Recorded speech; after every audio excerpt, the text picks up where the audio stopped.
The racking guys have thought about a lot of these details.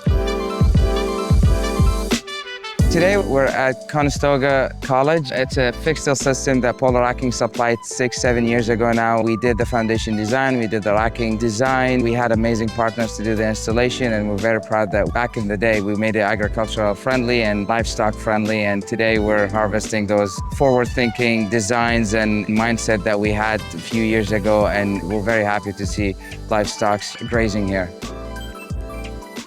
A lot of the feedback has been positive. A lot of people, were surprised that this was kind of going on in a more urban setting. It was installed at the same time that a geothermal system was installed over at our main campus building. Much of the energy that's generated here is used to power the geothermal system that helps heat and cool that building throughout the year.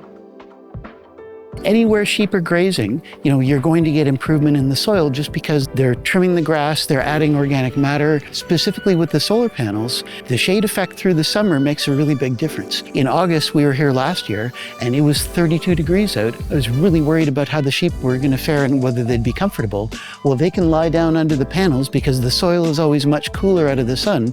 So it's maybe 24, 25 C at the soil. So they sort of spread out and have a nice cool place to lie. What we did here is a few things. It's elevating the system, ensuring that it has a higher leading edge, wider spans between the arrays, ensuring there's just enough space for a tractor, there's enough space for operation and maintenance vehicles, there's enough space for livestock. And another thing that I think we really solved here is it was a very smart design when it comes to the foundation. We minimized the soil disruption here essentially. So we went here with a single helical design, a single pile design. It's a helical design. You auger through the foundation so you don't really disturb the soil, and at the same time you don't have multiple foundations where it has a higher impact on the soil, and it would cost even more when it comes to operation and maintenance, whether you're mowing the land or grazing sheep and whatever the case is. We do this for all of our systems. Is low cost on the operation and maintenance just in general, and one of them is with integrated wire management, with minimizing sharp edges,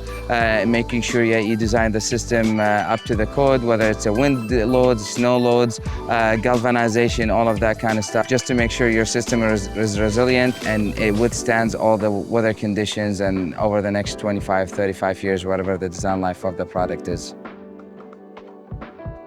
The whole enclosure is sort of this lovely little bit of biodiversity. First year, we saw a lot of insects and birds, so fireflies, a lot of different native songbirds. This year, I've seen weasels, I've seen foxes. So, part of the magic is it's a fenced-in area.